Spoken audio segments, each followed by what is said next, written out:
should Americans at home start preparing themselves for these impacts? Look, we're hoping that it doesn't get to that. We really are. That's why we've been very vocal. The president has been very clear.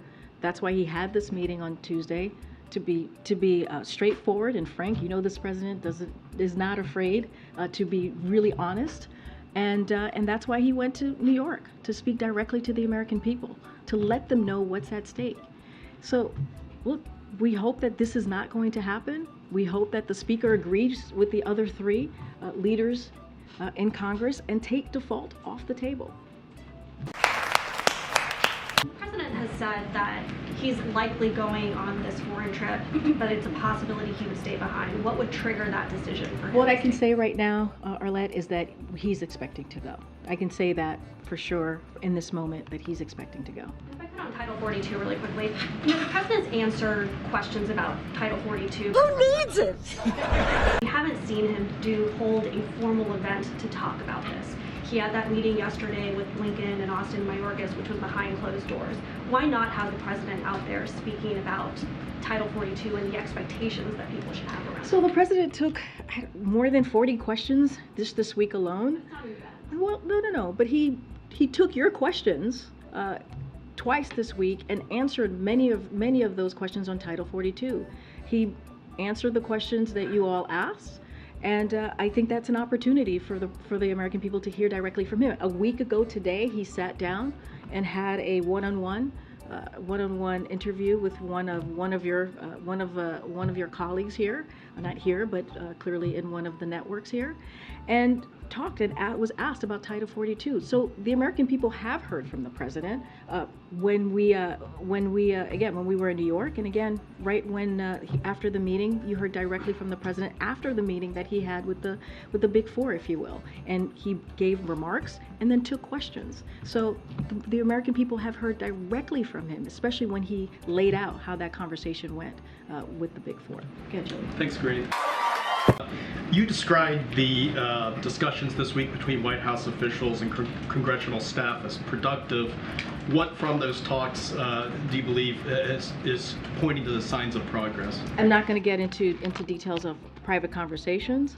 What I can say is from just a little bit of what I can give you is that it's been productive. It's been continuing since the Big Four met on Tuesday. They're going to meet today. They're going to meet over the weekend, and I think that should kind of tell you that the conversations are going in the right direction. I just don't have more to share about the private details of the meetings. What did you say? House open to spending caps on future discretionary spending as a way to perhaps appeal to Republicans who have been demanding cuts in a package? Appreciate the question. I'm just not going to negotiate from here. Do you think right now we're closer to some sort of agreement than we were at the beginning of the week? I'm just not going to get into negotiations from here.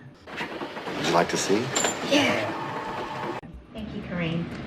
The president said that he would stay in town until this gets finished, and you said today that he is expected to leave for Japan on Wednesday morning. So does that mean you are confident that this is going to get done before Wednesday morning? We're confident that the conversations, at least as it relates to the budget and the economy, as we said, we have to get back to regular order and have those conversations. And the president has said he's willing to negotiate and happy to debate about his budget versus Republicans' budget. Remember, his budget is going to cut the deficit by $3 trillion over 10 years, and it's going to invest in America, which is what the president truly cares about, and we've seen him do the last 2 years. So, look, where he's expected to go, we're going to continue to have conversations. He's going to continue to tell Congress to do their job. It's their constitutional duty to deal with the debt limit, as they have done 78 times since 1960s. None of that has changed. And so, again, expected to go, and I'll leave it there. But has the marker for whether he will stay in town changed? Because initially he said, until this gets finished. Now it sounds like you're saying, as long as there's progress being made. No, I'm not. No, that's not what I'm saying. I'm saying that I spoke to the president about this. He wanted all of you to know that he is expecting to go. That's where I will leave it. I'm not going to go into private discussions. I'm not going to go into negotiations. I'm not going to do that from here. What I can say is that the president, from him, and wants all of you to understand and know, and wants me to communicate that he's expecting to go next Wednesday.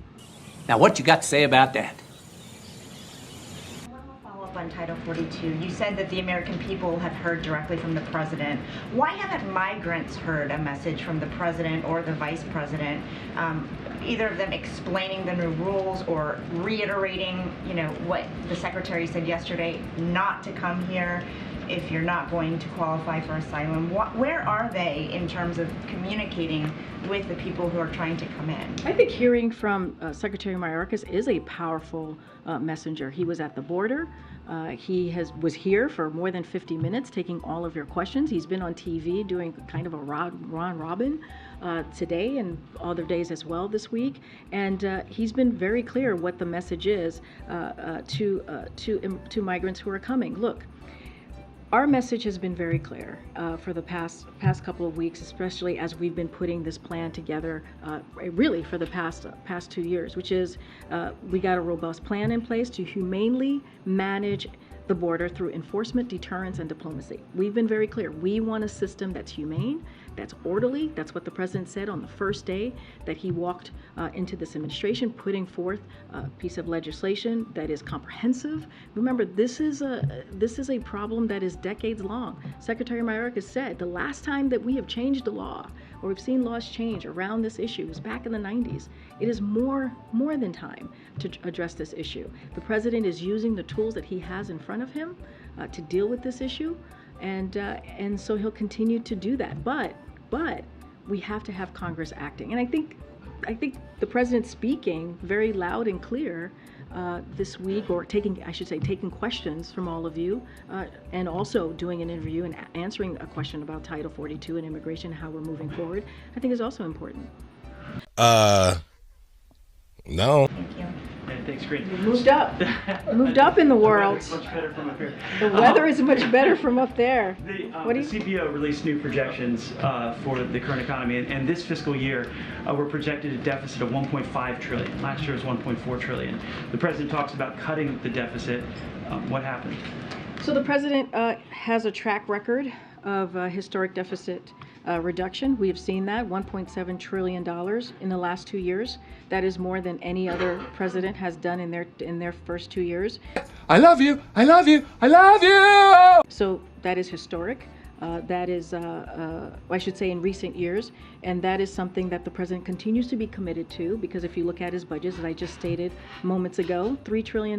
That's what he said he's going to cut the budget in the next 10 years, so he is committed to that. And if you look at the Inflation Reduction Act, if you look at other pieces of legislation, it actually helps to cut the deficit. So the president is committed. And if you, just to do a little deep dive on the budget, it cuts $200 billion in spending by strengthening Medicare's power to negotiate for lower prescription drug prices. It cuts $30 billion in spending on tax subsidies on big oil companies. It reduces the deficit by $100 billion by fully funding the IRS, so there are enough agents to thoroughly look at the taxes of billionaires and others. Reduces the deficit by more than $1 trillion by making billionaires and wealthiest pay their fair share. That's what we've put forward.